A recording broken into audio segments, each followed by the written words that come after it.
তখনই স্বাধীন হতে পারে যদি তারা ক্রাউড ফান্ডিংয়ে চলে।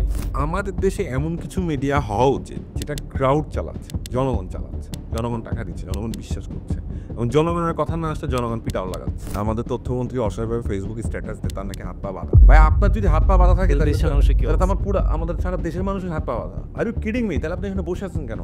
আপনি তাহলে জনগণের কাতারে নেমে আসেন, আপনি বলেন যে আমি সবাই একসাথে আমরা এবার হাত পা ছুটি। হ্যাঁ, আমরা হাত পা ছুটাই, চলেন আপনি নামেন, আপনি বসে বসে রয়েছেন কেন? ও খাবেন সব কিছু ভাইয়া, কিন্তু হাত পা আবার বাধাও বাড়াবেন, এটা হইল না ভাইয়া। মিডিয়ার কোন কোন জায়গাগুলো আসলে গত 16 বছরে নিঃস্ব হয়ে গেছে এবং সেগুলোকে ঠিক করা জরুরি বলে আপনি মনে করেন? এটা অনেকে বলে বাংলাদেশ 2.0 মানি না। যে মানে না সে একদম তাকে সন্দেহের চোখে রাখবেন। যে বলবে যে বাংলাদেশ নতুন বাংলাদেশে মানি না, নতুন বাংলাদেশ আবার কি জিনিস, রেড অ্যালার্ট। তাকে 100% সন্দেহের চোখে রাখবেন। এই যে মিডিয়ার জগৎটা যে আমরা কথা বলতেছি, এই জায়গায় আসলে প্রবাসীদের ভূমিকা কতটুকু? আপনি এখনও দেখবেন আওয়ামী লীগের ন্যারেটিভ কিন্তু মিডিয়াতে আসে, তো এটা কারা করছে? আপনি যদি কোনো আওয়ামী লীগের লোককে জয় বাংলা করেন তখন আপনার এটার মব কালচার ট্যাগটা দিয়ে দেয়, ধরেন জয় বাংলা জিতবে এবার নৌকা। এই যে কথাগুলো যারা বলেছিল, যারা ন্যারেটিভ তৈরি করেছিল, সেই মানুষগুলো আজকে ন্যারেটিভ তৈরি করছে শেখ হাসিনা আসবে, বাংলাদেশ আসবে। দেখেন তো মিল পান কিনা? কালচারাল ফ্যাসিজমের বিরুদ্ধে স্ট্রং কোনো মুভমেন্ট হয়নি এবং বেশিরভাগ সাধারণ মানুষই এটার যে কুফল এবং এটা যে কত ভয়ঙ্কর সেটা বুঝতেই পারেন। এটা বুঝতেই পারেন না। আসসালামু আলাইকুম, স্বাগতম Y2Z পডকাস্টে। যে দেশে মিডিয়া কখনো স্বাধীনতার পক্ষে, কখনো দেশের পক্ষে, কখনো সরকারের পক্ষে, সে দেশে আসলেই বাংলাদেশপন্থী মিডিয়া আমরা কি পাবো কিনা, সেটা কি আদৌ কল্পনা নাকি বাস্তব, সেটা নিয়ে আজকে আমরা আমাদের পডকাস্টে কথা বলবো। আমরা দেখেছি কীভাবে আওয়ামী লীগ সরকারের শাসন আমলে মিডিয়া ধীরে ধীরে তার সংস্কৃতি হারিয়েছে। সাংবাদিকতা শুধু চাপের মুখেই যে তার নিজস্বতা হারিয়েছে বিষয়টা সেরকম না, কোনো একটা সেলফ সেন্সরশিপ গড়ে উঠেছে। আজ আমরা কথা বলবো মিডিয়া, তার আদর্শ, ভাঙন এবং ভবিষ্যতের সম্ভাবনা নিয়ে। আমাদের সঙ্গে রয়েছেন একজন লেখক, নির্মাতা এবং স্পষ্টভাষী চিন্তক মাহবুব রশিদ বান্না ভাই। ভাই, আপনাকে স্বাগতম। ধন্যবাদ। আসসালামু আলাইকুম। সো আজকে আমরা আসলে ভাই মূলত যে বিষয়টা নিয়ে আলোচনা করবো যে আমাদের দেশে যে মিডিয়াগুলো সেগুলো কি বাংলাদেশপন্থী হতে পারবে কিনা, বা আমরা আসলে ভবিষ্যতে বাংলাদেশের মিডিয়াগুলোকে কতটা বাংলাদেশপন্থী হতে দেখব। কখনো ক্ষমতার পন্থী না, কখনো স্বাধীনতাপন্থী না, বা অন্য কোনো পন্থী না, বাংলাদেশের জন্য বাংলাদেশি মিডিয়াগুলো নিয়ে কাজ করবে। সো প্রথমে যে বিষয়টা আমরা জানতে চাবো ভাই আপনার কাছে, যে বাংলাদেশি মিডিয়ার বর্তমান অবস্থা আপনি কেমন বুঝতেছেন, এবং প্রেস ফ্রিডম বলতে আসলে আমরা যেটা বুঝি সেটা কি আদৌ বাংলাদেশে আছে কিনা বর্তমান অবস্থা। আমরা যদি একটু পেছনের গল্পটাও যদি তুলে আনি। পিছনের গল্প বলতে তো আসলে হাসিনার সময়কার সময় তো আমরা জানি যে গণহত্যাকারী হাসিনার সময়ের অবস্থা কি ছিল। তারা তো আসলে সবগুলো বড় বড় সাংবাদিকদের মাথা কিনে ফেলেছিল, সবগুলো বলতে অলমোস্ট সবগুলো, তাই না? সবগুলো মিডিয়া হাউসকে তারা নিয়ন্ত্রণ করতো। প্রত্যেকটা মিডিয়া হাউসকে নিয়ন্ত্রণ করতো। বিশেষ সংস্থা থেকে প্রেসক্রিপশন যেত, আজকে এই নিউজটা যাবে, কালকে এই নিউজটা যাবে, আজকে এটা যাবে না, কালকে এটা যাবে না। কেউ যদি স্বাধীন চেতা ভাবে কিছু করার চেষ্টাও করতো টুকটাক, সেটাকেও থামানো হতো, দমানো হতো, সেটাও আমরা জানি। সো সেই জায়গা থেকে হয়তো একটু বেটার, কিছুটা বেটার হচ্ছে ধীরে ধীরে ধীরে ধীরে। খুব দ্রুত তো যে হচ্ছে তাও না। আপনি এখনও দেখবেন আওয়ামী লীগের ন্যারেটিভ কিন্তু মিডিয়াতে আসে, তো এরা কারা করছে? কারণ ওই মিডিয়া হাউসগুলোর যে মালিকরা আছে তাদের কি পরিবর্তন হয়েছে? বেশিরভাগ ক্ষেত্রে আপনি দেখবেন সেখানে পরিবর্তন ঘটে নাই, সেই মালিকগুলোই রয়ে গেছে। কয়েকটা জায়গায় হয়তো পার্সেন্টেজের বিজনেস হয়েছে। আমাদের অনেক সুবিধাভোগী সুযোগ সন্ধানী কিছু মানুষজন যারা আসলে ক্ষমতার লোভ যাদের মধ্যে অনেক বেশি, তারা কম্প্রোমাইজ করে ফেলেছে। মানে জায়গাটা আগে ছিল চাপ, এখন চাপ নেই, কিন্তু যারা ছিল তারা কম্প্রোমাইজড হয়ে গেছে, সেলফ সেন্সরড হয়ে গেছে। এবং আপনি দেখেন এখনও কিন্তু যে খুব পরিবর্তন ঘটেছে আমি ব্যক্তিগতভাবে মনে করি না। স্বাধীনতা আপনি কাকে দিবেন? একটা খুনিকে, একটা গণহত্যাকারীকে, একজন রেপিস্টকে? মানে ন্যারেটিভটাই চেঞ্জ হয়ে গেছে। গণহত্যাকারীর, রেপিস্টের বা গুমকারীর দেরকে যারা সাহায্য করে, যাদের ন্যারেটিভকে যারা এস্টাবলিশ করে, তাদেরকে আপনি স্বাধীনতা দিতে চান? কোন স্বাধীনতা দিবেন? গুম করার, খুন করার, গণহত্যা করার? তো আপনি সেই স্বাধীনতা ওদেরকে, ওনারা কিন্তু এখন স্বাধীনতা বলতে যে এটা বোঝা যাচ্ছে, দেখবেন যে বিভিন্ন ন্যারেটিভ নিয়ে আসে। হ্যাঁ, বিভিন্ন সময় বিভিন্ন ন্যারেটিভ তাদের জন্য যেটা উপযুক্ত। যেমন আমি ব্যক্তিগতভাবে মব কালচারের বিরুদ্ধে।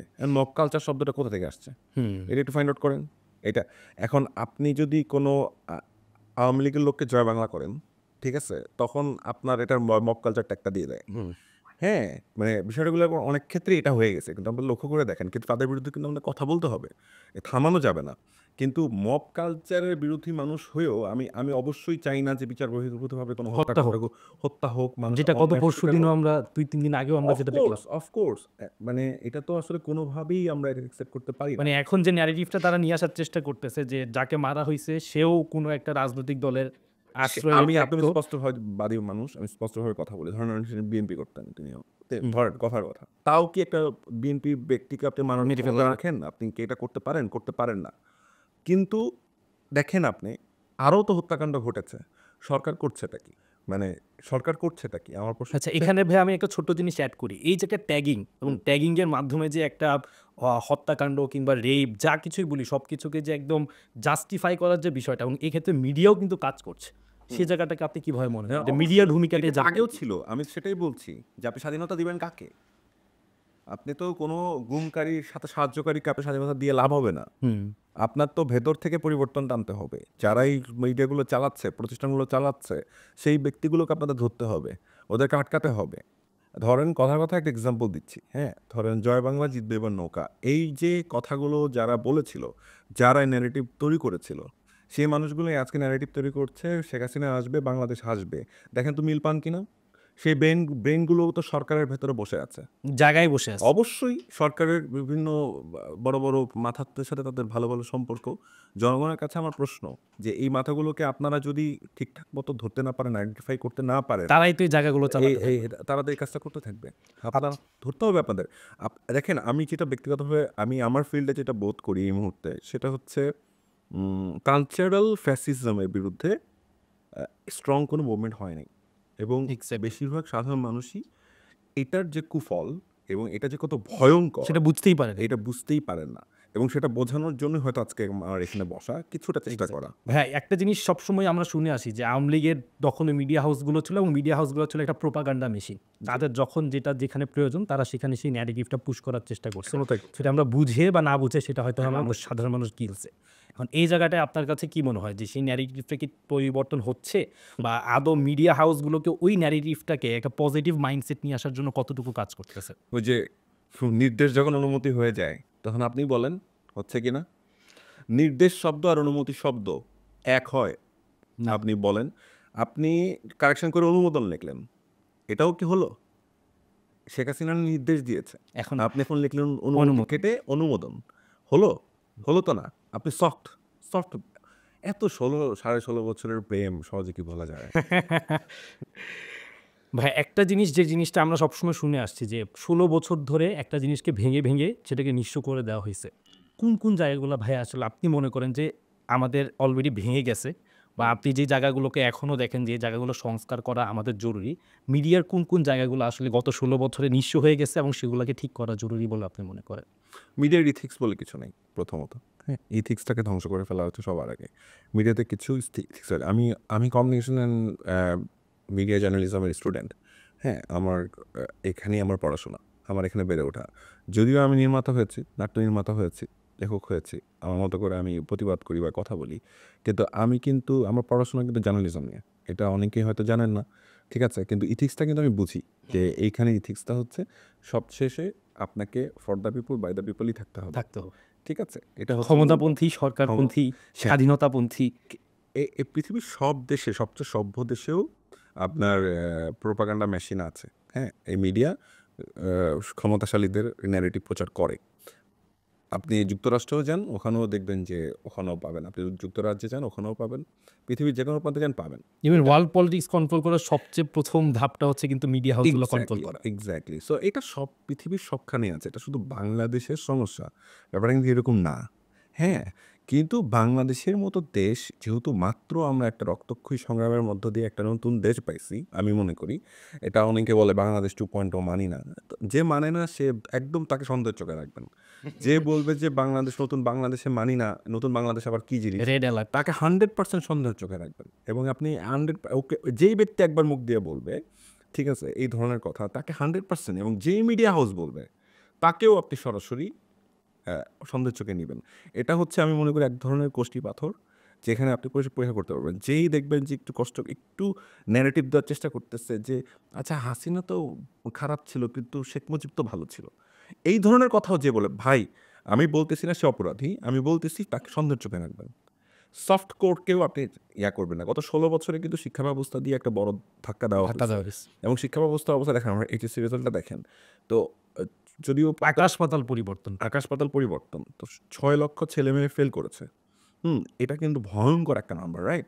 সো আমি বিশ্বাস করি যে এইভাবেই আসলে এটাও ঠিক আছে যে কঠোরভাবে তারা নিয়ন্ত্রণ করেছে এবার পরীক্ষার সিস্টেমটাকে, এবং এটা ভালো, এটা ভালো লক্ষণ।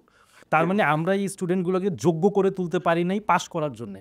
এক্সাক্টলি, আমরা তাদেরকে just ঢালাওভাবে দিয়ে গেছি। কুফল এটাই তো এর আগে তো খুশি করার জন্য বিভিন্ন গ্রুপকে খুশি করার জন্য পাস করে দেওয়া পাস হতো। হ্যাঁ, এবং দেদার সে প্লাস দেওয়া হতো। বিভিন্ন মেট্রিক্সে আগায় যাওয়ার জন্য। লাভটা কি? মানে এই এ প্লাস, এই এ ডাবল প্লাস দিয়ে কি জীবনে কি আসবে আমাকে বলেন?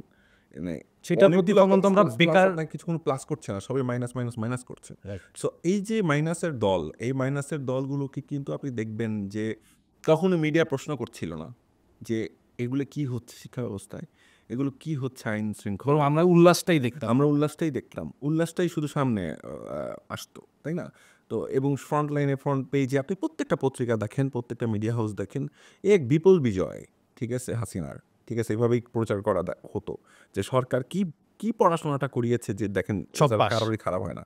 তো এবার হয়েছে, কিন্তু পরবর্তীতে আমার বিশ্বাস, আপনি একদম নিশ্চিত থাকেন, পরবর্তী রেজাল্ট যদি আমার বিশ্বাস, আমার ধারণা পরবর্তী এইচএসসি ইয়ারে মানে যারা পরীক্ষা দেবেন তারা অনেক সিরিয়াস হবে Serious পড়াশোনার ব্যাপারে। এটা ভালো লক্ষণ। মানে ন্যারেটিভটা তৈরি হয়ে গেছে, পড়াশোনা করার দরকার নাই, পাস তো হয়ে যাবে। পাস তো করাই দিবে। উপর আর থেকে চলে আসে। অটো পাসদের নিয়ে আপনি কি বলবেন? এটা তো আরেক আবদার, মামাবাড়ি আবদার হয়ে এটা ভাই মনে হয় আরেকটা পডকাস্ট হইতে পারবে এই বিষয়টা নিয়ে। এটা তো আরেক মামাবাড়ি আবদার হয়েছিল। তো ওইখান থেকেও বের করা গেছে আমি মনে করি, এবং এটা কন্টিনিউ রাখতে হবে। আর আপনার যে মূল প্রশ্ন, সেই জায়গাতেই ফিরে আসি আবারও, যে দেখেন মিডিয়া পরিবর্তন ১৬.৫ বছরে আপনি যে জায়গাটাকে একদম মিডিয়া ইথিক্সকে আপনি যেহেতু ধ্বংস করে ফেলছেন, সবার আগে আপনি ইথিক্স আনতে হইলে আপনাকে যোগ্য ব্যক্তিগুলোকে আনতে হবে, জায়গাতে যোগ্য পদে বসাতে হবে, এবং মিডিয়া হাউসগুলো যারা চালাচ্ছে তারা যেন সত্যিকার অর্থে বাংলাদেশপন্থী এবং দেশপ্রেমিক মানুষগুলো হয়।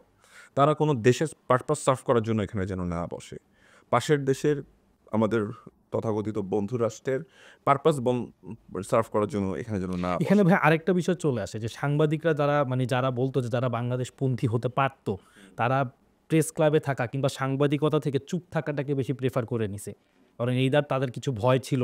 কারণ আমরা জানি যে বিভিন্ন রাষ্ট্রযন্ত্রের মধ্যে এমন কিছু বিষয় নিয়ে আসা হয়েছিল যেগুলোর মাধ্যমে যে কাউকে যখন তখন আসলে থামিয়ে দেওয়া যেত।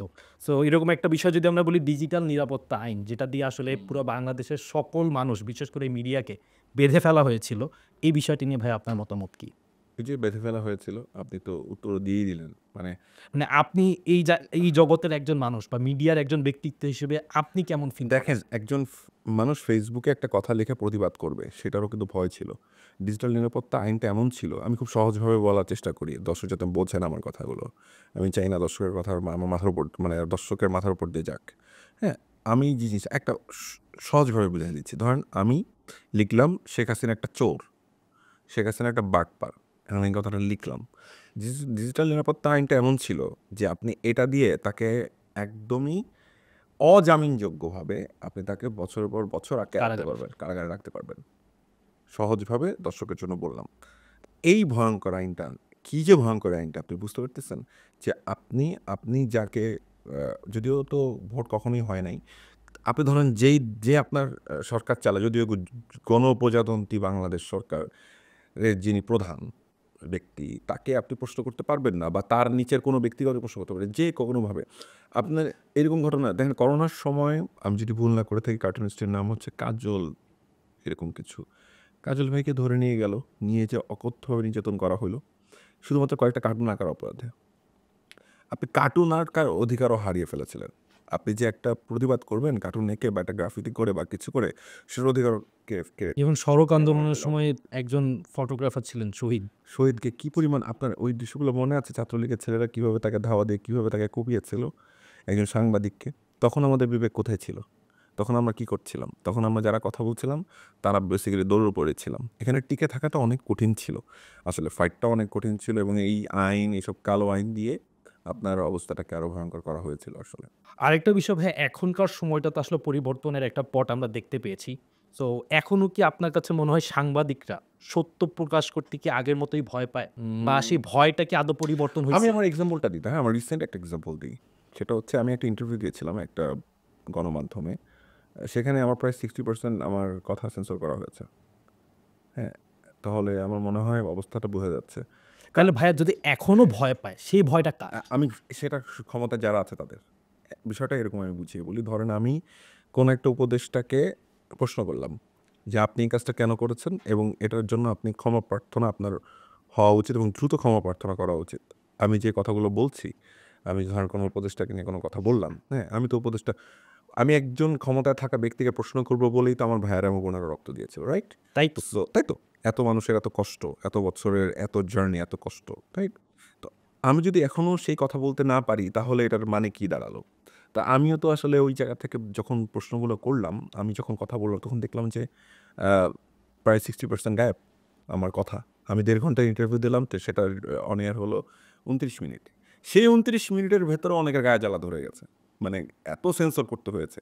হ্যাঁ? তারপরেও অনেকের অনেক কষ্ট যে এই ২৯ মিনিটের মধ্যেও আমাদের খোঁচা দেওয়া হয়েছে। কিন্তু আমি বাকি ১ ঘন্টা তাহলে কি ছিল? বাকি ওই ১ ঘন্টা যেটা ছিল সেটা হচ্ছে আগুন। এখন আগুনগুলা আসলে হচ্ছে কি এখন ধরেন এটাও ভাবার কোনো কারণ নাই যে মানুষ এখন সিটিজেন জার্নালিজমের মানে হয়ে গেছে, হ্যাঁ? সিটিজেন জার্নালিজম এমন একটা জায়গায় চলে গেছে। এখন এখন ফেসবুককে মানুষ বেশি বিশ্বাস করতে শুরু করছে। এক্সাক্টলি এটা আবার কুফলও আছে। গুজবটা খুব সহজে ছড়ায় পড়ে। এক্সাক্টলি। সো এটাও আবার ঠিক না। এটা তো কোনো মনিটরিং সিস্টেম নাই। রাইট। এটাও আবার বিপদ আছে। যে আপনি যেকোনো একটা ন্যারেটিভ খুব ইজিলি আপনি যদি পুশ করে দেওয়া ক্যাম্পেইন হচ্ছে। করে দেন, যে মনে করেন আজকে আমি $1,000,000 খরচ করে আমি একটা বিশাল বড় ক্যাম্পেইন চালাবো বাংলাদেশের সর্ববৃহৎ রাজনৈতিক দলের বিরুদ্ধে বা মাঝারি রাজনৈতিক দলের বিরুদ্ধে। এটা করা কিন্তু সম্ভব।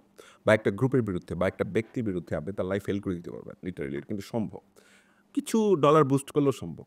মানে বিষয়টা এরকম হয়ে গেছে। কিন্তু ভাইয়া এইটার যদি দায়টা চলে যায়, তাও কিন্তু আমাদের মিডিয়া জনগণ হাউসগুলোর উপরেই কিন্তু এক্সাক্টলি দায়টা আমি চলে ওখানেই যায়। আসছিলাম, ওখানে ল্যান্ড করছিলাম। যে এই যে আজকের যে অবস্থানটা তৈরি হয়েছে এটার জন্য মিডিয়া হাউস দায়ী।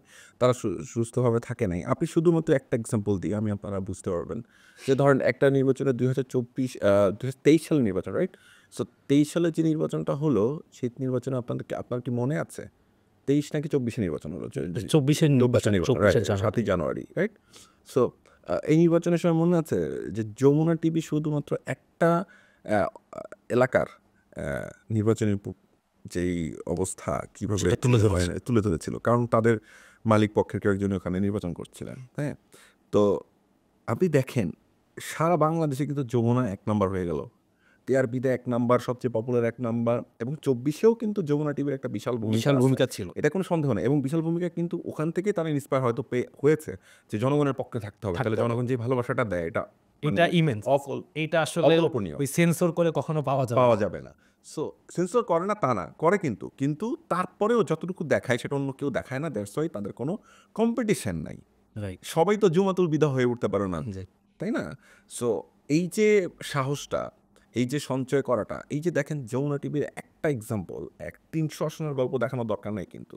মিডিয়া চাইলে কিন্তু অনেক ইনডাইরেক্ট ওয়েতে বুদ্ধি করে সত্য ন্যারেটিভটা নিয়ে আসতে পারে। যেটা যমুনা টিভি প্রমাণ করেছিল। যেটা আমি বলতে চাচ্ছি। তো এই জায়গাগুলো আমাদের আসলে আস্তে, আস্তে ফোকাস করা উচিত। যেই ফোকাসটা হচ্ছে এরকমই আমি মনে করি যে মিডিয়া হাউসকে বের করতে হবে ইনোভেটিভ ওয়েতে যে সত্য কীভাবে বলা যায়। যে আমার যদি সেন্সর থাকেও তাহলেও যেন আমি এর মধ্য থেকে সত্যটা বের করে আনতে বের করে আনতে পারি এবং বলে দিতে পারি। তবে ভাই এখানে যদি আরেকটা জিনিস আমি বলি, আমরা যেই জিনিসটা বলতেছিলাম যে সিটিজেন মানে ওই সাধারণ মানুষই এখন আসলে সাংবাদিকদের ভূমিকা পালন করছে।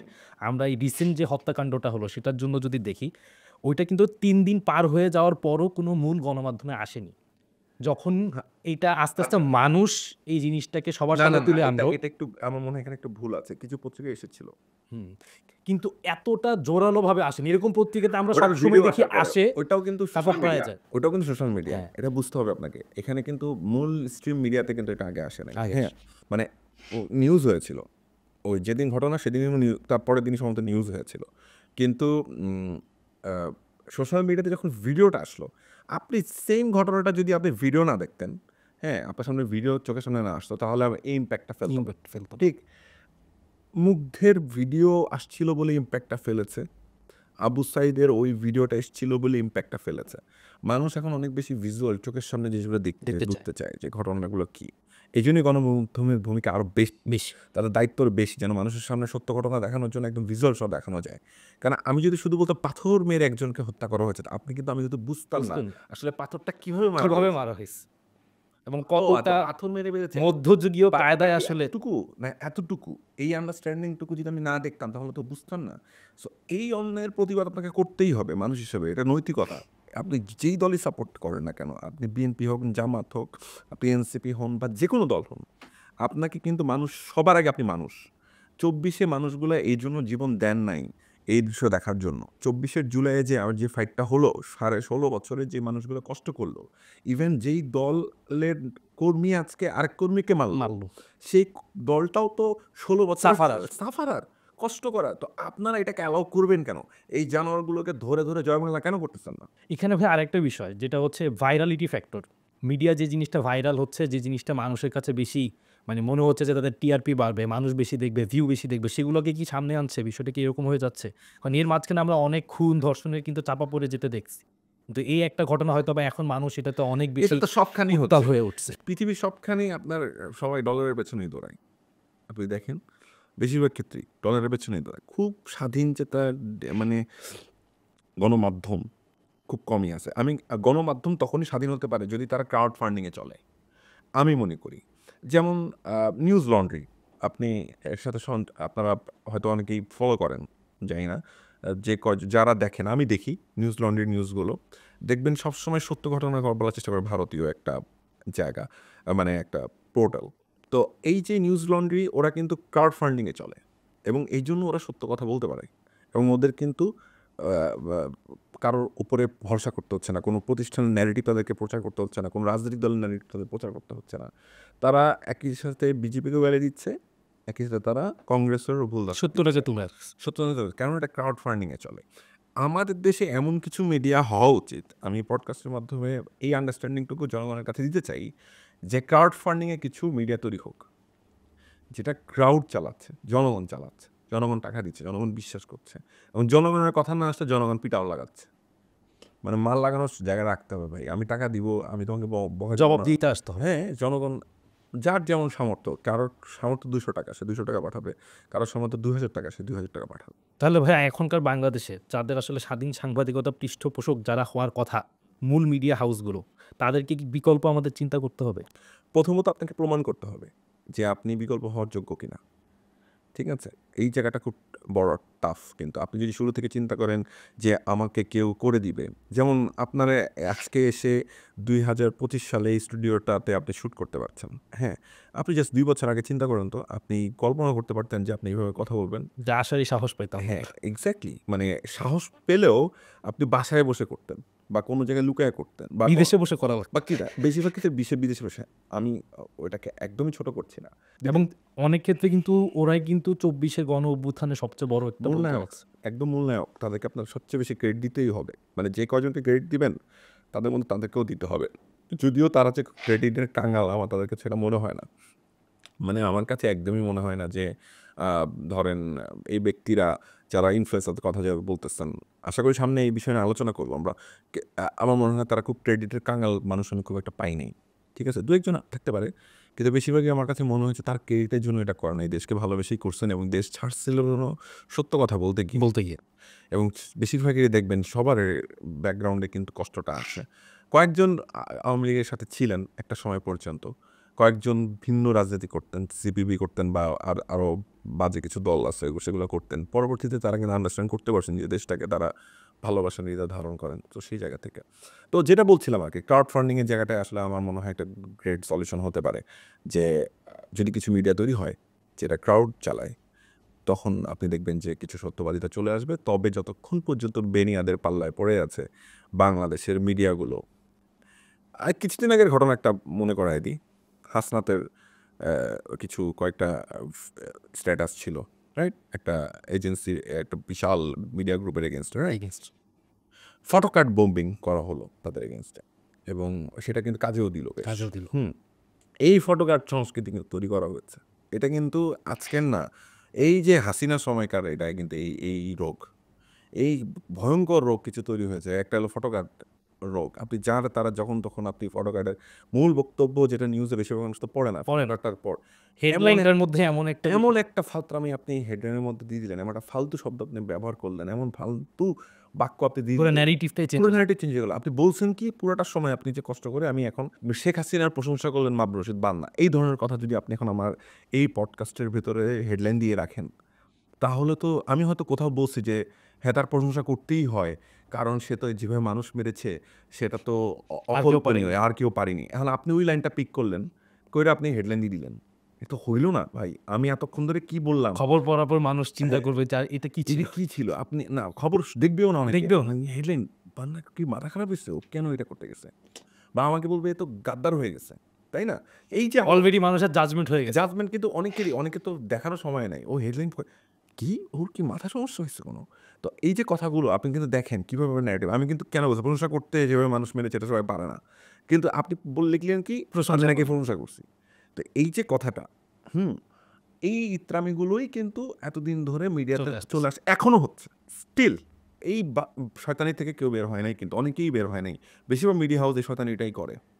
আপনি আওয়ামী লীগের যে পান্ডাগুলা, যে ইতরগুলা আওয়ামী লীগের যারা মিডিয়া হাউসগুলো তৈরি করে গেছে, আপনি কি মনে করেন আদৌ যে তাদের পরিবর্তন হয়েছে? আমি তো একদমই মনে করি না তাদের মানসিক কোনো পরিবর্তন আসছে। তারা একই যে ওত পেতে আছে কীভাবে আরও দেশের মধ্যে অস্থিতিশীলতা তৈরি করা যায়। তাহলে ভাই সিন্ডিকেটটা ভাঙার উপায়টা কি? সিন্ডিকেটের ভাঙার উপায় হচ্ছে সবার আগে বৈধ উপায়ে গভর্নমেন্টকেই সলিউশন বের করতে হবে। আমি তো তথ্য মন্ত্রণালয়ের কোনো তেমন কোনো মানে আমাদের তথ্যমন্ত্রী অস্বাভাবিকভাবে ফেসবুক স্ট্যাটাস দেয় তার নাকি হাত পা বাঁধা। ভাই আপনার যদি হাত পা বাঁধা থাকে তাহলে তাহলে দেশের মানুষের কি তাহলে তো আমার পুরো আমাদের সারা দেশের মানুষের হাত পা বাঁধা। Are you kidding me? তাহলে আপনি এখানে বসে আছেন কেন? আপনি তাহলে জনগণের কাতারে নেমে আসেন। আপনি বলেন যে আমি এখন সবাই একসাথে আমরা এবার হাত পা ছুটি। হ্যাঁ, আমরা হাত পা ছুটাই। চলেন আপনি নামেন। আপনি বসে বসে রয়েছেন কেন? ও খাবেন সবকিছু ভাইয়া।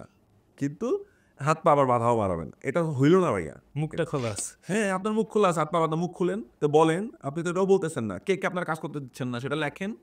আমি ব্যক্তিগতভাবে আপনাকে বহুবার আপনাকে বিভিন্ন মানুষের সম্বন্ধে বলছি। অস্বীকার করতে পারবেন?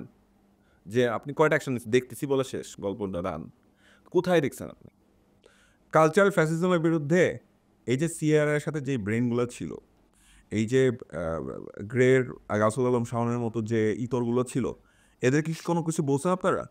ধরছেন আপনারা? হ্যাঁ? কেন এরা পালায় গেল? কীভাবে পালায় আছে বা ঘরে এখনো আমি আসলে জানি না তারা কোথায় আছে। অনেকেই বলে যে সে পালায় গেছে, আবার অনেকেই বলে সে দেশেই আছে। তা আমি তো নিজে দেখছি যে ২৪-এর পরে সে জুলাইয়ের পরে আগস্ট, সেপ্টেম্বর, অক্টোবরের দিকেও আমি তাকে বিভিন্ন প্রোগ্রামে দেখছি। আপনারা তাকে নিয়ে ঘুরে বেড়াচ্ছেন। সিনেমার প্রিমিয়ার শোতে সে যায়। এই সিনেমা, এই নাটক এগুলোর মাধ্যমেও কিন্তু ভাইয়া একটা আপনি বিশাল ন্যারেটিভ প্রতিষ্ঠা এক্সাক্টলি হয়ে এই যে গেছে। পয়েন্টে আসছেন। এখন আমার ফিল্ডে আসছে পুরো খেলাটা। এখন আমি একটু ভালোভাবে এখন ভাই তাহলে আপনার অভিজ্ঞতাটাই শুনি। আমি একটু বেটার গোল দিতে পারবো এখন। ঠিক আছে? আপনার দেখবেন এখন কিছু সিনেমা তৈরি হচ্ছে। হ্যাঁ? মেবি সিনেমাগুলার শিল্পমান ভালো। ধরে নিলাম। ধরে নিলাম। আপনি খুব ভালো অভিনেতা। কিন্তু আপনি একটা গণহত্যাকারী, আপনি একজন স্বৈরাচারের পা ধরে কন্দমুচি করেন। তাইলে আপনি কি সেই মানুষটার, আপনি কি আসলে মানুষ?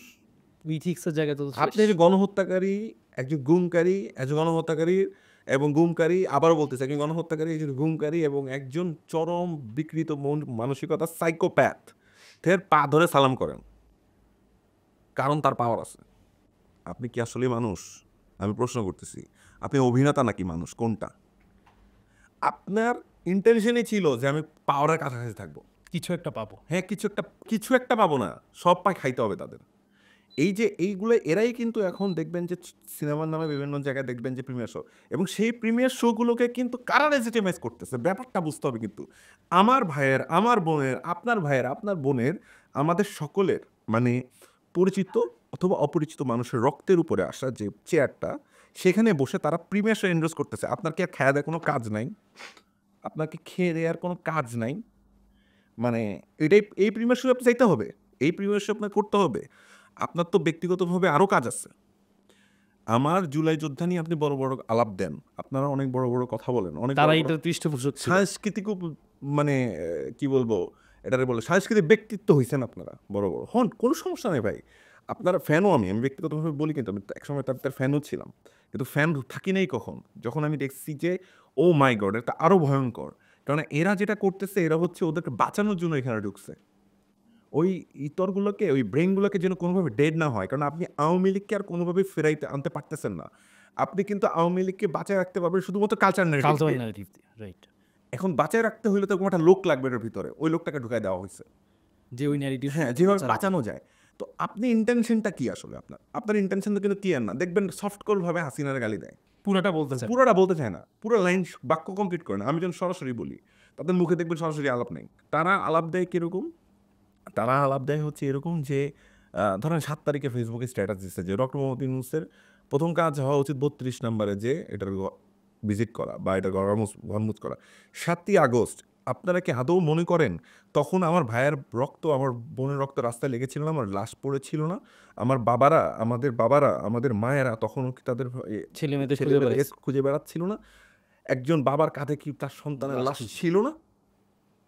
কিভাবে এই কথাটা বলেন? এটার জন্য কি সরি বলছেন, মাফ চাইছেন? এখন আপনি এদেরকে গভর্নমেন্টের অংশ করে রেখে, আমরা অনেকভাবেই শুনি যে তারা অনেক ভালো ভালো উন্নত কাজ করছেন। অনেকে এরকম বলছে ভাই উনি তো কাজ ভালো করতেছে বা ওনারা তো কাজ ভালো করতেছে। আমি বললাম ভাই যেই জায়গাটা মিস করে যাচ্ছেন সেই জায়গাটা হচ্ছে আপনি একটা ভাইরাসকে পালতেছেন এবং এই ভাইরাস যখন আবার ঘুরে আপনাকে উল্টা করে অ্যাটাক করবে তখন আপনি জানেন না যে আপনি কি করতেছেন। আপনি বডির ভিতরে কেউ কি বডির ভিতরে একটা ভাইরাস এভাবে পালতে পারে? আপনি বডির ভিতরে ভাইরাস পালতে ভাইরাসটা ভালো, কেননা যেই ভাইরাসটা প্রমাণিতভাবে সত্য, যারা সবসময় লাভের গুড়ি খাইছে, দেখবেন মন্ত্রীর সাথে সেলফি তুলছে, সেটাকে ফ্লেক্স করছে। আপনি হিমালয় দেখেন নাই, আপনি শেখ মুজিবুর রহমান দেখছেন টাইপের স্ট্যাটাস দিচ্ছে। ধরেন 10,000 কোটি টাকার প্রজেক্ট, পদ্মা সেতুর প্রজেক্ট 40,000 কোটি টাকা শেষ হচ্ছে আমরা জানি, যেটা গভর্নমেন্ট বলছে আমাদেরকে ওই সময়, যদিও আমি এটা বিশ্বাস করি না, আরও বেশি হইতে পারে। 30,000 কোটি টাকা খেয়ে দিছে। 10,000 কোটি টাকার প্রজেক্ট যদি 20,000 কোটি টাকাও হতো তা আমি মনে করতাম আচ্ছা ঠিক আছে, খরচ বাড়ছে, প্ল্যানিং ভুল হয়েছে। 40,000 কোটি টাকায় শেষ হয়েছে, সেটা নিয়ে আপনি ফেসবুকে বড় করে লিখছেন আমি এটা এই এক পরম বিস্ময়, এক অপার বিস্ময়।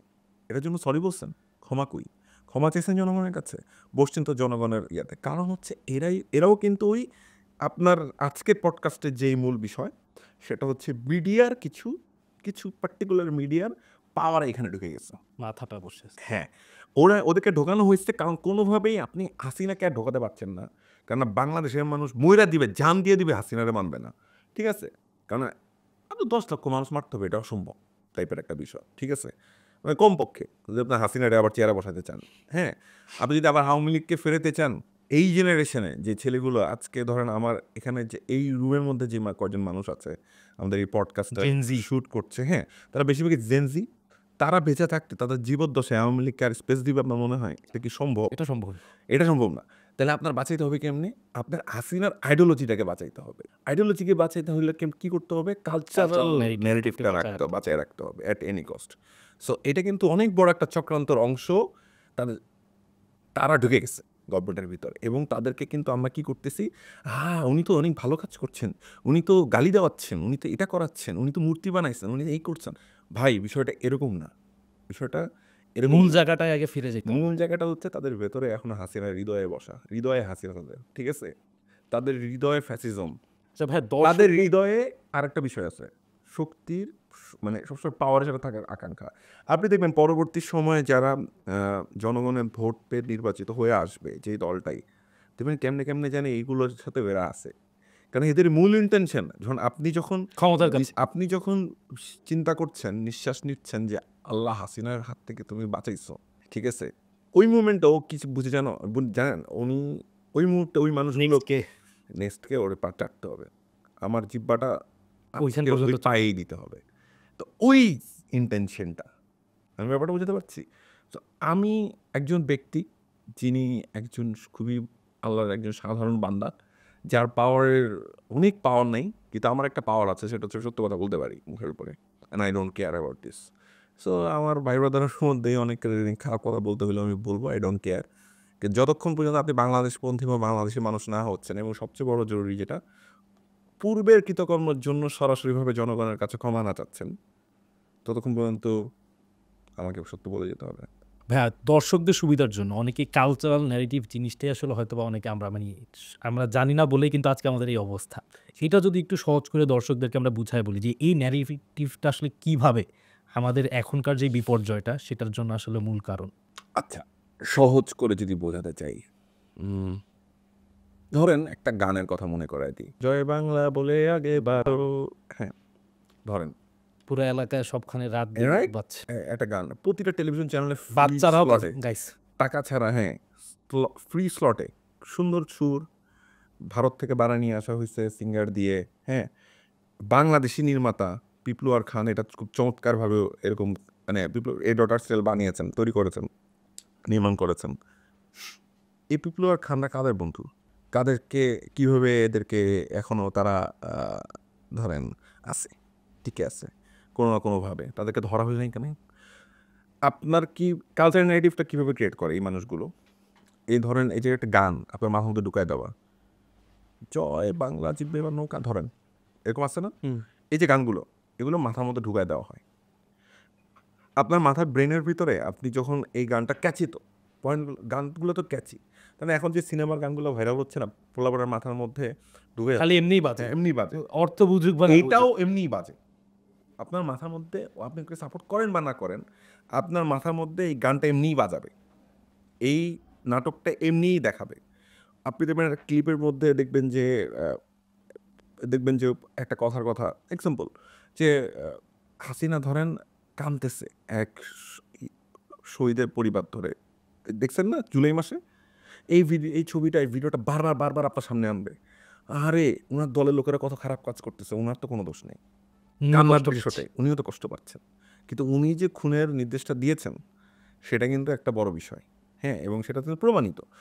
লেথাল ব্যবহার করতে কে বলছে? উনিই তো বলছেন। লেথাল ওয়েপন কি ওখানে কি মজা করার জন্য উনি বলছেন? তো লেথাল মানে হইতেছে হত্যা করা, মেরে ফেলো। মারো নাস্ত্র, মেরে ফেলতে হবে তাকে, একদম গুলি করতে হবে, মেরে ফেলো, বাঁচিয়ে রাখার কোনো সুযোগ নেই। তো এই যে ন্যারেটিভ, এই যে একটু গান, এক ছটাক কবিতা, এক ছটাক নাটক, এক ছটাক সিনেমা। দহন নামে একটা সিনেমা ছিল, মনে আছে? যে ওই সিনেমাটার মধ্যে দেখানো হয়েছিল যে আগুন সন্ত্রাসী অ্যান্ড এটসেট্রা এটসেট্রা এগুলো নিয়ে।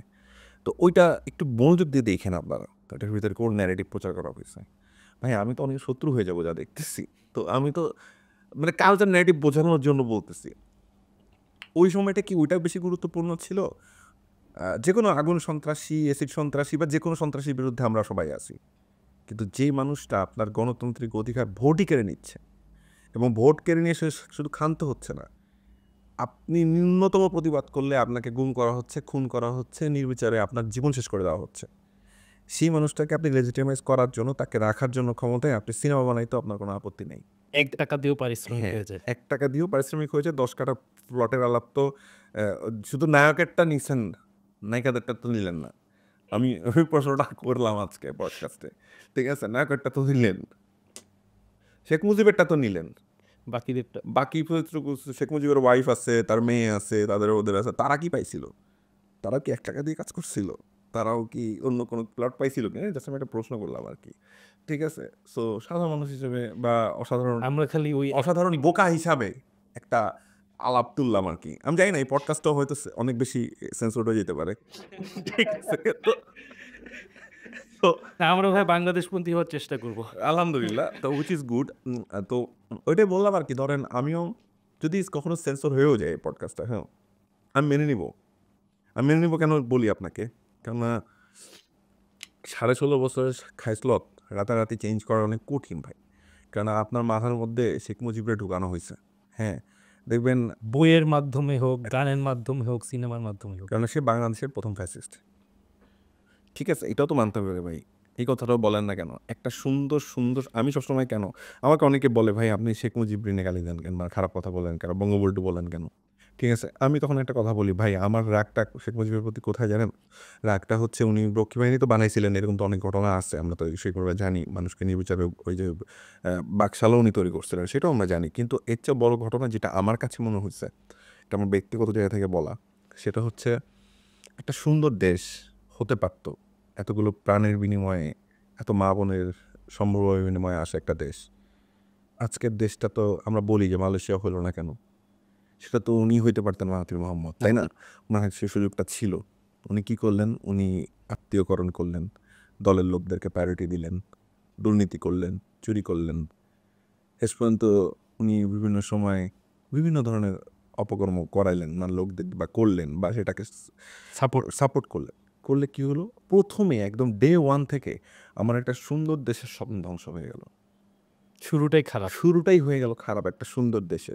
আপনি সেটার প্রশ্নটা কখনো করবেন না তাকে? আপনি তাকে প্রশ্ন উত্তর কেন রাখবেন? হ্যাঁ, উনি এটা করতে চেয়েছিলেন, ওটা করতে চেয়েছিলেন। অবশ্যই উনি হয়তো অনেক ভালো কাজ করতে চেয়েছিলেন। ধরেন আমি মেনে নিলাম। তো উনি তো ভালো কাজ করেন নাই। উনি তো ভালো কাজ করতে চেয়েছিলেন, উনি তো ভালো কাজ করেন নাই। কয়টা ভালো কাজ করছেন উনি? বেশিরভাগ আকাম করছেন। একটা সুন্দর দুর্নীতিমুক্ত একটা দেশ হওয়ার কথা ছিল বাংলাদেশ। সেটাকে উনি সবার আগে প্রশ্রয় দিলেন শুধু উনার দলের লোকগুলাকে ঠিক রাখার জন্য। উনি কি জনগণের হতে পারলেন কিনা? সেই প্রশ্নটা তো আমরা করি নাই। তো এনিওয়ে, মূল প্রসঙ্গে আসি। এই মিডিয়া দিয়েই কিন্তু তাকে এস্টাবলিশ করা হইছে। ঠিক আছে? যে কি একটা কাল্ট ফিগার, যে উনি না আসলে হাজার বছরের শ্রেষ্ঠ বাঙালি। মানে কি গল্প! হাজার বছরের শ্রেষ্ঠ বাঙালি আমার কাছে যদি কাউরে মনে হয়, সেটা মৌলানা আব্দুল খান ভাসানী। ঠিক আছে? তো আমার কাছে যদি, এটা আমার ব্যক্তিগত মতামত। কারণ ভাসানীর সাথে আমি ভাসানীর কথা কেন বললাম, এটা নিয়েও আমি অনেকক্ষণ পডকাস্ট করতে পারবো।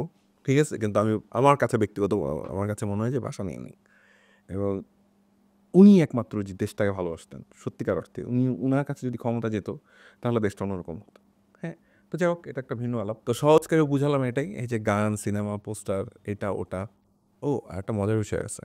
সেটা হচ্ছে ধরেন বিভিন্ন কার্টুনিস্ট আছে। তাদেরকেও অ্যাসাইন করা হইতো। দেখবেন লম্বা, লম্বা চুল।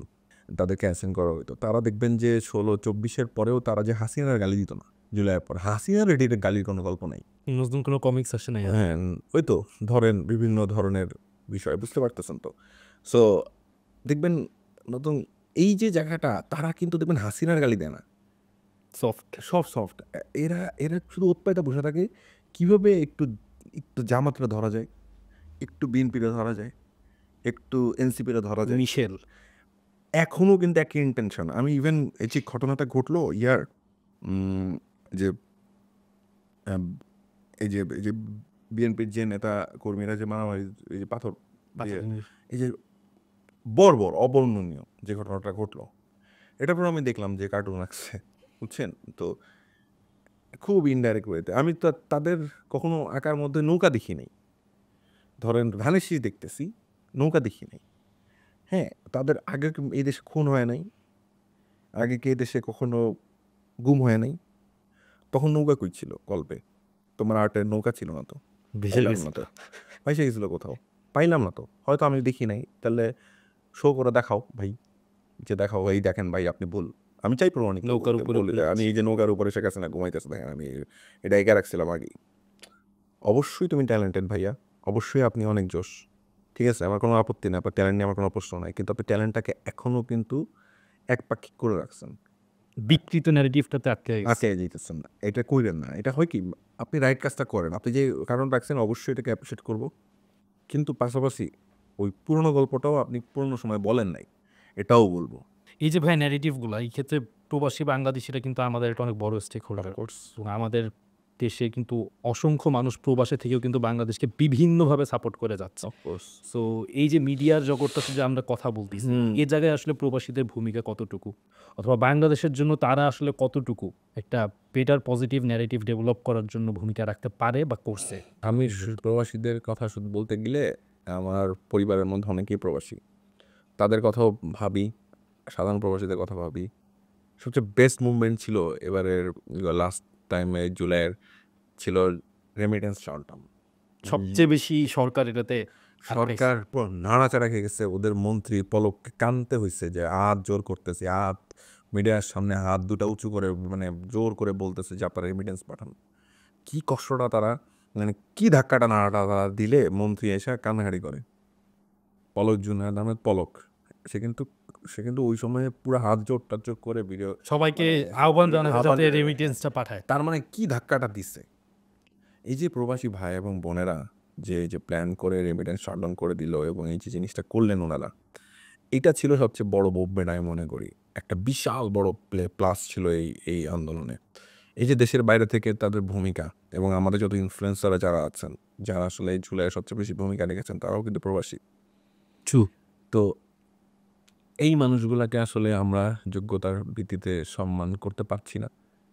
আমি পারছি এটা বলছি না, আমি বা আপনার কথা বলছি না। আমি বলছি যারা গভর্নমেন্টে আছে, দেখবেন তারা এখনও আফসোস করে বলে আমাদের লাগেজ চুরি হয়, আমাদের এয়ারপোর্ট থেকে আমাদেরকে হেনস্থা করা হয়, আমাদের বিভিন্ন দূতাবাসে আমাদের সাথে অসাধারণ আচরণ করা হয়, মানে অসৎ আচরণও হয়, অসৎভাবে ডিলও করে, আবার এবং প্রয়োজনীয় সুযোগ সুবিধাগুলো পায় না। প্রয়োজনীয় সুযোগ সুবিধা পায় না।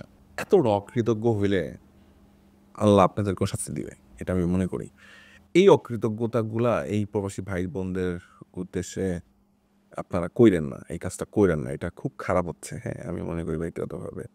এবং দেখেন এই প্রবাসী ভাই বোনেরা একটার পর একটা ভিডিও আপলোড করছিল, আপনার মনে আছে কিনা সাধারণদের কথা বলতেছি, বিভিন্ন জায়গায় প্রতিবাদ হচ্ছে, অস্ট্রেলিয়াতে প্রতিবাদ হচ্ছে, মেলবোর্ন দেখবেন ইয়াতে এই মধ্যপ্রাচ্যে অনেক জায়গায় প্রতিবাদ করতে গিয়ে অনেকে জেলে চলে জেলে গেছে। চলে গেল। তারপরে আমরা শুনলাম যে তাদের জন্য আমাদের দেশে কিছু করার নেই। কিছু করার নাই, হাসিনা বলল, তারপরে এসে দেখা গেল করার আছে, ইউনূস সাহেব যে ছুটে নিয়ে আসলো। কিন্তু তারপরে তারা এখন কেমন আছে সেই কোশ্চেন, সেই কথা কি, তারা তো দেশে চলে আসছেন, তারা কি ভালো আছেন সেই প্রশ্ন কি করেন আমাদের গভর্নমেন্ট? আমি জানি না, আমি জাস্ট বললাম কোশ্চেনগুলা, যে সেই মানুষগুলা সেলুট দেওয়া উচিত সকাল বিকাল তাদেরকে আমাদের, যে আপনারা টিকে রাখছেন আমাদের অর্থনীতির একটা বড় অংশে আপনাদের ভূমিকা আছে, আপনারা যে পরিমাণ রেমিটেন্স পাঠান এবং যে পরিমাণ পরিশ্রম আপনারা করেন।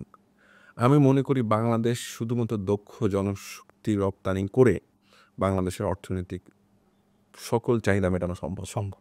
শুধুমাত্র প্ল্যানিং এবং শুধুমাত্র আমাদের প্রয়োজন যেটা, সেটা সেই হচ্ছে প্রয়োজনগুলো তো আসলে মিডিয়ার মাধ্যমেই উঠে আসা উচিত। কারণ আমরা তো চাই এটা বাংলাদেশপন্থী মিডিয়া, যেখানে বাংলাদেশের সুযোগ সুবিধা ভালো জায়গাগুলো কিন্তু উঠে ভাই, আসার কথা। বাংলাদেশ প্রতি মিডিয়া হওয়ার আগে আপনার এটা বুঝতে হবে, বাংলাদেশের বেশিরভাগ মিডিয়াই গত 16 বছরে ভারতপন্থী মিডিয়া হয়ে গেছে। এখন ভারতপন্থী মিডিয়া দিয়ে আপনি রাতারাতি মেরা ভারত মহান টাইপ যে আলাপ, এখান থেকে আমার আমার সোনার বাংলা। বাংলাদেশ আমি তোমায় ভালোবাসি, এখানে আনাটা কিন্তু খুব ডিফিকাল্ট রে ভাই। ও তো দাদাদের কাছ থেকে অর্থ পেয়ে অভ্যস্ত, দাদাদের কাছ থেকে সম্মান পেয়ে অভ্যস্ত। আপনি বুঝেন না, মানে ও তো মেরুদণ্ডটা সোজা হচ্ছে না। মেরুদণ্ড সোজা করতেও পারবেন, আপনি এত আর্লি করতে পারবেন যদি আপনি মূল জায়গায় হাত দেন। আমি যেটা অলরেডি আলোচনাটা করছি, মূল জায়গাগুলো কোন জায়গায়, যারা এটা চালনা শক্তিতে এখনো বসে আছে তারা। আপনি দেখেন এইখানকার লোকগুলাকে আপনি এইখানে নিছেন, এখানকার লোকগুলার এইখানে নিছেন, লাভটা কি হলো আমার বুঝাই বলেন। যারা ছিল তারাই আছে। মানে বেশিরভাগই তাই হয়েছে। যখন একজন, আমি যে তথ্য উপদেষ্টার অ্যাওয়ার্ডটা দিলাম মাহফুজ সাহেবের, যে উনি যে লিখলেন যে ওনার হাত পা বাঁধা, আমার খুব খারাপ লাগছে ওনার উপরে। কি বলতেছেন ভাই, কি বলতেছেন? আপনার হাত পা বাঁধা মানে আপনি 1 বছর, আমি একটা প্রশ্ন করছিলাম, উনি আমার কমেন্টে রিপ্লাই দেন না। যদি ওনার যে পোস্ট থাকে, ওই পোস্টের ভিতরে আমার এই কমেন্ট সবচেয়ে বেশি লাইক থাকে, ঠিক আছে? কিন্তু উনি রিপ্লাই করেন না। আমি জিজ্ঞেস করছিলাম যে এরকম একটা প্রশ্ন, ওইখানেই লিখছিলাম যে 1 বছরে একটা বৈধ উপায় বের করতে পারলেন না, ইতরগুলোকে আপনারা কীভাবে শায়েস্তা করবেন বা এদেরকে তাদের আটকাবেন। অপকর্মই তো তাদের জন্য যথেষ্ট। হ্যাঁ, তাদেরকে আপনি 1 বছর নাকি আমরা উপরের দিকে তাকিয়ে থাকবো, কোনো একটা এলিয়েন গভর্নমেন্ট সেটা করে দিয়ে যাবে আমাদের জন্য? আমি তো প্রশ্ন করছিলাম, এবং সেটা যদি উনি ডিলেট করে না থাকেন তাহলে আছে, এখন পর্যন্ত আছে। সো ওইটার রিপ্লাই পাই নেই কোনো। আমি কিন্তু ব্যক্তিগতভাবে ওনাকে অপছন্দ করি না, কারণ উনি তো অবশ্যই ওনার জুলাইয়ের আন্দোলনের সময় একটা বিশাল ভূমিকা, এই মানুষটা তো ওই রেসপেক্টটা আজীবন আমার কাছ থেকে পাবে। কিন্তু উনি যখন ভুল করবেন, ভুল কথাবার্তা উনি বলবেন, তখন তো উনি জনগণ কিন্তু ওনার উপর খ্যাপে। উনি এই যে কথাটা উনি বলছেন, আমার খুবই অবাক লাগছে। আপনি এই কথা কেন বলবেন? আপনি জীবনে কথা বলবেন না। আপনি বলবেন আমি অ্যাকশন নিচ্ছি, আমি করছি, দেখো আমি এই করতে চাই, আমাকে এই করতে দিচ্ছি, দেওয়া হচ্ছে না। আমি এই অ্যাকশনটা নিয়েছিলাম, এটা বৈধতা। আপনি জানেন না যে বৈধ উপায় কীভাবে আপনি এটাকে অ্যাকশন নিবেন।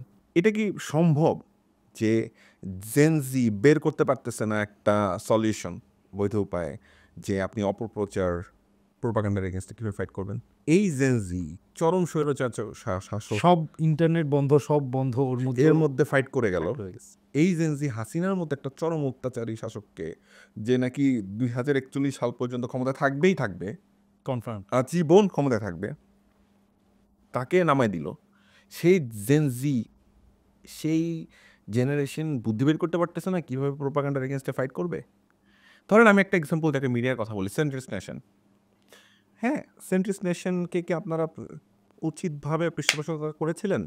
ভারতের যখন ভারত আমাদের এগেইনস্টে কন্টিনিউয়াসলি প্রোপাগান্ডা চালাচ্ছিল শুরুর দিকে, একদম শুরু থেকে যে মাইনরিটি ইস্যু নিয়ে, তখন কি সেন্ট্রিস্ট নেশনের মতো কোনো মিডিয়া যে আসলো, আগায় আসলো ফাইট করার জন্য, মাত্র তৈরি হয়ে ফাইটে নেমে গেল, তাদেরকে কি আপনার যথোপযুক্ত ইয়া করেছিলেন, পৃষ্ঠপোষকতা করেছিলেন গভর্নমেন্ট থেকে? বলছিলেন, "ভাই আমরা দেখতেছি, আমরা সব কিছু করে দিব।" আমি তো কথা বলে দেখছি তাদের সাথে যে তারা আমাকে স্ট্রেইট ফরওয়ার্ড বলছে যে, "না, আমরা কোনো হেল্প পাইনি।" আমি অবাক হইছি। আমি বলছি, "কি বলেন? আপনাদের ভূমিকা কিভাবে অস্বীকার করে? আপনারা ওই সময় যে ফাইটটা করছিলেন, কারণ হয়তো তারা অন্য রাজনৈতিক হইতে পারে, মতাদর্শে। মতাদর্শ হইতে বিশ্বাসী।" আমি সেন্ট্রিস্ট নেশনের এখন পর্যন্ত আমার কাছে ফিল হয় নাই যে, আমি বুঝতে পারি নাই সে কি বিএনপি করে, না জামাত করে, না ইয়া করে। আমার কাছে মনে হয়েছে সে বাংলাদেশ করে। সেন্ট্রিস্ট নেশনের আরেকটা এক্সাম্পল দিলাম যে, একটা নতুন মিডিয়া আসলো ২৪শে জুলাইয়ের পরে, এইভাবে কথা বলল এবং ইংরেজি মাধ্যমে করল। হ্যাঁ, তাদেরকে আপনি সাপোর্ট করেছিলেন আপনারা? আপনার কাজটা কি তাহলে ওইখানে বইসা? তো আপনি যদি সেন্ট্রিস্ট নেশন আরো ১০টা তৈরি করতে, পৃষ্ঠপোষকতা করতে না পারেন, তাহলে তো যারা আছে তারাও তাহলে আপনি তো হাত পা বাঁধাই থাকবে রে ভাই আপনার। আপনি তো হাত পা ছুড়ানোর জন্য যে লোক ডাকবেন, এই লোককেও তো আপনি ডাকেন নাই। আপনি তো ছুটাইতে হবে। তো আপনি লোক ডাকবেন তো, আপনি তো প্ল্যাটফর্ম তৈরি করতে হবে। ধরেন আজকে আমি যে কথাগুলো বলতেছি, হ্যাঁ, এটা তো একটা প্ল্যাটফর্ম তৈরি হইছে ২৪-এর পরেই। তো এরকম আরো ১০০টা প্ল্যাটফর্ম জায়গা তৈরি গ্রো করতে করবে। হবে, গ্রো করতে হবে। সেটাকে পৃষ্ঠপোষকতা দেওয়ার তো কার দায়িত্ব? আমি তো সেই পাওয়ারে বইসা নেই রে ভাই। আপনি বইসা আছেন। যাদেরকে বসানো হয়েছে তাদের আপনি বসে আছেন। আপনার তো আলাদা সেল থাকা উচিত ছিল। যে সেন্ট্রিস্ট নেশনের মধ্যে আরো ১০টা মিডিয়া তৈরি হবে। তাহলে তো আমরা ওই বিকল্পের জায়গাটা আস্তে আস্তে তুলে আনতে পারবো। পডকাস্ট যে যারা করছে, সত্যিকার অর্থে বাংলাদেশপন্থী পডকাস্ট যারা করছে, ধরনের প্রোগ্রাম করছে আজকের মতো, Y2Z এর মতো বা আরো অন্য কোনো প্ল্যাটফর্মের মতো, তাদেরকে পৃষ্ঠপোষকতা করতে হবে। তাদের আমি ১ম এ এখানে ঢুকেই জিজ্ঞাসা করছিলাম, "ভাই আপনারা চলেন কি করে?" আপনাদের সাথে কথা বলছিলাম। বলল, "ভাই আমাদেরকে তো মানুষ চালায়। মানে জনগণ, ক্রাউড ফান্ড। সাধারণ মানুষজন আপনাদেরকে, তাই না?" দেখেন, কোনো এত বড় একটা পরিবর্তনের পরেও কিন্তু আপনারা কোনো বড় প্রতিষ্ঠান পেলেন না, যারা এই জনগণের কথা বলছে। যারা আপনাদেরকে সাপোর্ট করবে বা আমাকে সাপোর্ট করবে। আমাকেও নাস্তা বানাতে হলো, তৈরি করতে হলো, নির্মাণ করতে হলো আমার নিজের অর্থে। কেএস বিজয় নামে এক বড় ভাই আছে বা একটা ভাই আছে, তার ভাই আছে, তার অর্থে একসাথে। আমাদের নিজেদের পকেট থেকে টাকা খরচ করে লাঞ্চও বানাতে হলো, সামনে ডিনারও বানাতে হবে। কেউ জিজ্ঞাসা করেন নাই আপনার ফোন দিয়ে, "ভাই", নট ইভেন জিজ্ঞাসা তো অনেক দূরের কথা। মিনিমাম প্রচারটুকু তো করার নাই। চেনো না জানার ভান করে থাকা। জেনেও না জানার ভান করে থাকাও একটা অংশ, আরেকটা হলো যে এনডোর্স করবে না। আপনার ইন্ডাস্ট্রির জন্য আমি বইসা রইছি মনে হচ্ছে, বিষয়টা এরকম। যাই হোক, এনিওয়ে, সো আপনাদের এন্ডোর্সমেন্ট আমার দরকার নাই। I don't care. আমি যখন কথা বলি কারোর এন্ডোর্সমেন্ট নিয়ে কথাও বলি না। আমি আমার ভিতর থেকে, মন থেকে যেটা সত্য আমি সেটা বলি। মানুষ, বেশিরভাগ মানুষই বুঝতে পারে যে আমি কি বলি। আর আমি সবসময় বলি যে আমার বিচারক হচ্ছেন মহান রাব্বুল আলামিন। আমি সবসময় সেটা বলি। যদি আমার ভেতরে কোনো খুঁত থাকে, এটার জন্য আমি শাস্তি পাবো। কোনো সমস্যা নাই। I don't care. সো আমি বলবই। সো আমার কথা যে আমরা করছি, আমাদেরকে এই যে আপনারা যে এবার দিলেন, আ জনগণের টাকা বিলাই দিলেন ফিল্ম মেকারদের এগেইনস্টে পক্ষে। এই যে কি বলে অনুদান, ঠিক আছে? এটা নিয়েও বহুত প্রশ্ন। গভর্নমেন্টের ভিতরের অংশের লোকজন পেয়ে বসে আছে। আগে যারা পাইতো তারাও পাইছে। তাহলে হাসিনার আমলে যে লোক পাইতো এখনো যদি সেই লোকই পায়, আপনি কি পরিবর্তনটা করলেন কই? না, এখন আমরা অনেক করছি। নিজেরা ভাগাভাগি করে নিয়েছে। অনেক ফিল্ম মেকার আছে যাদেরকে আপনার বলতে হবে নিজে থেকে যে, "ভাই আপনি আসেন, আপনিও জমা দেন, আপনিও বলেন, আপনি করছেন না কেন?" এনশিওর করতে হবে যে এই ব্যক্তিগুলো, যোগ্য ব্যক্তিরা এই পাচ্ছে। ব্যক্তিগুলো আপনি দেওয়াবেন, দরকার হলে আপনি বলাবেন, আপনার লোক পাঠাবেন মারফত যে, "ভাই আমি এটা ওপেন করছি। আমরা চাই আপনি প্রজেক্ট জমা দেন, আপনি করেন। আপনাকে লাগবে, আপনাকে প্রয়োজন। নাহলে আমাদের ক্রেডিবিলিটি আসতেছে না, বাজে লোকগুলোকে দিতে হচ্ছে আমাদের।" ঠিক আছে? এই যে জিনিসটা, আপনার কেন কোটা পূরণ করতে হবে? এটাও আমার একটা প্রশ্ন। আপনি জানেন যে আপনার বেশিরভাগ প্রোগ্রামেই, আমি শুনলাম যে একদিনের নাকি ৯০টা সিনেমার পিচ হইছে। এটা কি সম্ভব ভাই? আমি তো মাথায় আকাশ থেকে পড়ছি। আমি একটা পত্রিকায় দেখলাম, নিউজ পড়া দেখলাম, একটা আ রিপোর্টে দেখলাম যে একদিনে ৯০টা সিনেমার পিচিং হইছে। আচ্ছা, আপনি একটা জিনিস সাধারণভাবে চিন্তা করে দেখেন তো, আমার একটা সিনেমার পিচিং করতে তো আমার প্রায় ৭ থেকে ৮ ঘন্টা সময় লাগবে। তাহলে ৯০টা সিনেমার পিচিং একদিনে কি করে হয়? তার মানে আপনি আগেই প্রিসেটেড। প্রিসেটেড করে আসছেন যে আপনি কাদেরকে দিবেন, কাদেরকে দিবেন না। Game is like that. আবার এখানে কিছু আওয়ামী লীগের ইনফর্মারও গেছে ছবি জমা দিতে। এটাও কিন্তু আবার একটা ফান আছে। হ্যাঁ, যাদেরকে আমি ওর কয়েকজন ব্যক্তিগতভাবে আমি চিনি, ধরতে পারি। হ্যাঁ, তারাও গেছে। তারা না পেয়ে আরও খেপে গেছে গভর্নমেন্টের উপরে। যে আমি তো বিশাল বিপ্লবী। হ্যাঁ, আমি কেন পাইলাম না? তো এরকমও ব্যাপার হয়েছে, তাদের আবার ভিতরে ভিতরে অনেক দুঃখ। এইসব বিষয় আছে। তো এনিওয়ে ভাই, ভিতর থেকে যদি মন থেকে আপনি কাজ করতে চান, আমি বিশ্বাস করি সিনেমা বানাতে চান, নাটক বানাতে চান, তাহলে আসলে ইচ্ছাশক্তিটা সবার আগে প্রয়োজন, যেটা আমার মধ্যে আছে। দ্যাটস আমি লাঞ্চ বানাতে পেরেছি, নির্মাণ করতে পেরেছি, যে দ্যাটস আমি নাস্তা বানাতে পেরেছি। অ্যান্ড আল্লাহ বাঁচায় রাখলে আমি ডিনার বানাতে পারবো। ভাই আরেকটা বিষয় যেটা আমরা সবসময় মানে দেখে আসতেছি একটা বিষয় যে যদি বাংলাদেশপন্থী হতে হয় তাহলে সরকার বিরোধী হইতে হবে। এই জিনিসটাকে আপনি কতটুকু সত্য মনে এটাও একটা বাজে আইডিয়া, পচা আইডিয়া। ঠিক আছে, এটা অনেকে মনে করেন যে বাংলাদেশপন্থী কেন, এই গভর্নমেন্ট তো বাংলাদেশের বাইরে না। যে এখন হাসিনা গভর্নমেন্ট তো আপনার ভোট দিতে দেয় নাই, আপনার গণতান্ত্রিক অধিকার কে হরণ করছে। তো সে অবশ্যই বাংলাদেশপন্থী না। সে যে ভারতের চাটে, এটা তো আপনি জানেনই। সে যে ভারতপন্থী সরকার, সেটা তো আপনি জানেনই। সে তো ট্রানজিট দিয়ে দিচ্ছে, ফ্রি দিয়ে দিচ্ছে, সব কিছু পোর্ট দিয়ে দিচ্ছে। আপনার মানুষকে নির্বিচারে মারছে সীমান্তে, সে কিছু বলছে না, ন্যূনতম প্রতিবাদটুকু করছে না। সে সাদা পতাকা বৈঠক করে লাশটা নিয়ে আসতেছে, আবারও আসতেছে না। কত কিছু আপনি ফেলানিকে ঝুলায় রাখা হচ্ছে কাঁটাতারে, তাই না? এখন আসেন, একটা নির্বাচন হইল, নির্বাচন হওয়ার পরে একটা গণতান্ত্রিক সরকার আসলো। এখন আপনি ভাবেন যে গণতান্ত্রিক সরকার যে নির্বাচিত হয়ে আসলো, ভোট পেয়ে আসলো, তাকেও আপনি বিরোধিতা বানায় ফেলেন। আপনি তার বিরোধিতা করা মানে বাংলাদেশপন্থী বিরোধী মানে হয়ে যাওয়া, তার মানে সরকার বিরোধী মানে বাংলাদেশপন্থী। হ্যাঁ, বাংলাদেশ, এটা তো ভুল আইডিয়া। সে যদি বাংলাদেশপন্থী কোনো ডিসিশন না দেয়, না করে, তখন আপনি তার বিরুদ্ধে অবশ্যই সংগ্রাম করবেন। তারা আপনি যত জলদি পারেন টেনে ছেড়ে পারবেন, কারণ আরও 16 বছর অপেক্ষা করার কোনো সুযোগ নেই ভাইয়া জীবনে। আর প্রতিবার নাইমা নাইমা বাংলাদেশের মানুষ জীবন দিবে, এটা হওয়া উচিত না আর যা হওয়ার তাই হইতে থাকবে, সেটা আসলে ভাই। এটা অন্যায় ভাই। মানে আমি এই 16 মানে এই আবার আর একটা 16 বছর জন্য অপেক্ষা করতে না হয়, মানে আমাদের জন্য আর কোনো স্বৈরাচার, সেটা যেই দলই হোক ভাই, কেউ কোনো ব্যক্তি কোনো দল যেন স্বৈরাচার হতে না পারে। ভাইয়া আপনি কি মনে করেন একটা বাংলাদেশপন্থী একটা আদর্শ ভিত্তিক ভবিষ্যৎ মিডিয়ার জগৎ অথবা বাংলাদেশের মধ্যে যেটা আমরা চাই সেটা রূপরেখা কেমন হইতে পারে? এটা খুবই জটিল প্রশ্ন। যে জটিল প্রশ্ন এই জন্য বললাম, রূপরেখা যখন চাবেন তখন সাথে কিন্তু পলিসি নির্ভর করে, পলিসি মেকিং নির্ভর করে, পলিসি মেকার্সদের আইডিয়াস, আইডিওলজি অ্যান্ড ন্যারেটিভ অনেক কিছু নির্ভর করে। এটা তো একটা পলিসির পার্ট। রূপরেখা তৈরি করতে পারেন আমি মনে করি যারা গভর্নমেন্ট চালাবেন, দেশ চালাবেন, তারাই এটা ঠিক করতে পারেন সবার আগে, যারা আসলে পলিসি মেকিং করেন দেশের। দেখেন, আমাদের কিন্তু ডিপ স্টেট বলে একটা থিওরি আছে। ডিপ স্টেটকেও বাংলাদেশপন্থী হইতে হবে সবার আগে, আমি বোধ করি এটা। হ্যাঁ, যতক্ষণ পর্যন্ত ডিপ স্টেট ফিল করবে যে আমাকে তো বড় হইতে হবে, আমার ন্যারেটিভই অমুক দেশের ন্যারেটিভ, তমুক দেশের ন্যারেটিভ যে চলবে না, চালাইতে হবে, হ্যাঁ, ধরেন এরকম ইন্টেনশনে থাকবে, তখন আপনি দেশটা আপনি সুন্দরভাবে চালাতে পারবেন না। সো রূপরেখা এটাই, আমি মনে করি যে রূপরেখা যাদের তৈরি করা উচিত তারাই রূপরেখা তৈরি করুক। আমি শুধু দেখতে চাই যে আমার বাংলাদেশের প্রতিটা মিডিয়া হাউস শুধু বাংলাদেশের সাধারণ মানুষের দুঃখ কষ্ট নিয়েই কথা বলবে, বাংলাদেশের মানুষের চাওয়া পাওয়া নিয়ে কথা বলবে, বাংলাদেশের প্রতিটা সেক্টরের দুর্নীতি নিয়ে কথা বলবে, ভুল ধরায় দিবে। গভর্নমেন্ট কখনো ভুল পথে গেলে সেটাকে কনস্ট্রাকটিভলি সমালোচনা করে সেটাকে আটকাই দিবে এবং আবার সঠিক পথে আগাবে।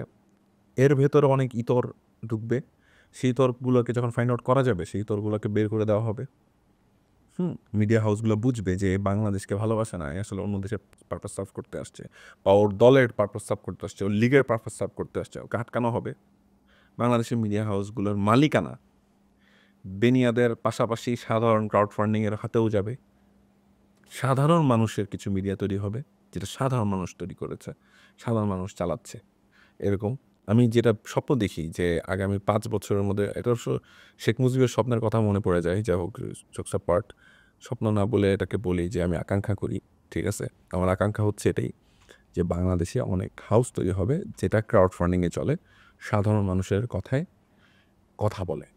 হ্যাঁ, লাইক নিউজ লন্ড্রি বা দ্য ওয়ার। হ্যাঁ, ওয়ারও কোশ্চেন আছে, তারপর আমি বললাম আর কি এক্সাম্পল দিয়ে। এরকম কিছু জায়গা তৈরি হবে, অনেক ইউটিউবার তৈরি হবে, অনেক ফেসবুকার তৈরি হবে, যারা আসলে সবসময় বাংলাদেশকে পছন্দ করবে, যারা let's talk with Sheikh Hasina প্রোগ্রামে কেলাইতে ছবি তুলবে না, ঠিক আছে? রান্না হ্যাঁ, তার রান্না হচ্ছে তার review করা। রান্না কেমন হয় না হয়, আমি কোনো ব্যক্তি একজনকে টার্গেট করতে চাই না আসলে। এজন্য কোনো একটা স্পেসিফিক বললাম না। বললে তো সবার নামে একটু, একটু করে বলে দেওয়া যায়। আবার অনেক ওটিটি দেখি ইদানিং তাদেরকে সাপোর্টও করে। ভারতের সাথেও একসাথে তারা যৌথভাবে কাজ করছে। ভালো করুক, কোনো সমস্যা নাই। অনেক বড়, বড় এই কথা বলতে গিয়ে হঠাৎ করে একটা কথা মনে পড়লো। মোদি একবার বাংলাদেশে এসেছিলেন। হ্যাঁ? তখন কিন্তু বাংলাদেশের ১৭ জন মানুষকে হত্যা করা হয়েছিল। এটা গভর্নমেন্টের হিসাবে। তারপরেও আমাদের অনেক বড়, বড় সেলিব্রিটিস কিন্তু মোদির সাথে খেলায় ছবি তুলছে। ভাই বিবেক একবারও বাধে নাই। একবারও মনে হয় নাই যে এটা অন্যায় হচ্ছে। ১৭টা মানুষ রাস্তায় মরতেছে, আমি এই লোকটার সাথে কীভাবে ছবি তুলি? আমি যদি লিস্টে থাকতাম আমি তো ভাই অভিনয় করতাম আমি অসুস্থ হয়ে গেছি। এট লিস্ট বললাম। লিস্টে থাকার প্রশ্নই ওঠে না। ধরেন লিস্টে যদি থাকতাম তখন করতাম ভাই আমি অসুস্থ হয়ে গেছি, মানে মারা গেছি ভাই আমি নাই। ঠিক আছে? কিছু একটা তো করতাম বা পালা যেতাম।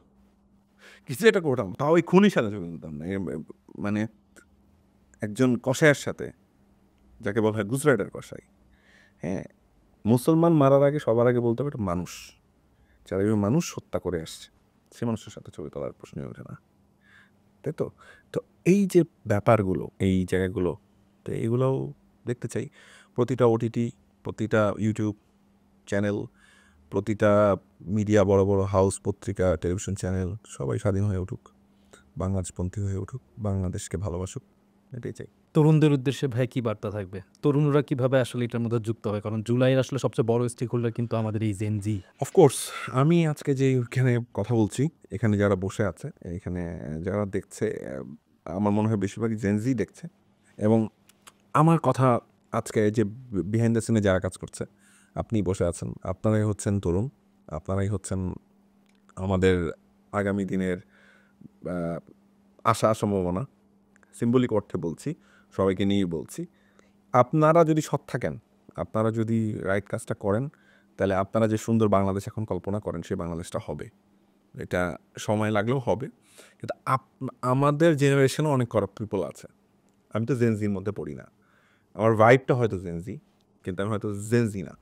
কিন্তু আমার জেন জির আগের জেনারেশনে, তার আগের জেনারেশন আরও করাপ্ট। সো আপনাদের আসলে ধীরে ধীরে ওই জায়গাটা তৈরি করতেই হবে। আপনাদেরকে ওই ক্ষতটা পূরণ করতে হবে। কথাটা পূরণ করতেই হবে। আপনাদের দায়িত্ব অনেক বেশি। আপনারাই তো সবচেয়ে বড় ফাইটটা করছেন। প্লিজ আপনারা হাল ছাইড়েন না। আপনারা যে সুন্দর একটা দেশ দেখতে চান, ইনশাল্লাহ এই দেশটা হবে। শুধু আপনারা হাল ছাড়েন না। অসংখ্য ধন্যবাদ ভাই আজকে জি, এত সুন্দর আব্দুল্লাহ, কিছু thank you. ইনসাইট আমাদের সামনে তুলে ধরার জন্যে।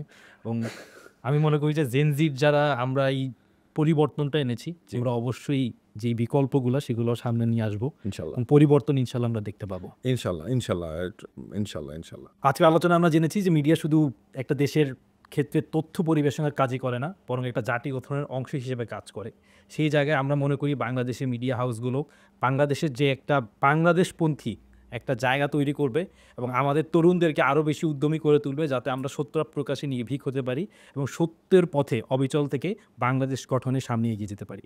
সবাইকে অসংখ্য ধন্যবাদ। আমাদের সাথেই থাকবেন, সাবস্ক্রাইব করুন আমাদের চ্যানেলে এবং পরবর্তী পডকাস্ট দেখার জন্য সকলকে অনুরোধ জানাচ্ছি। আসসালামু আলাইকুম।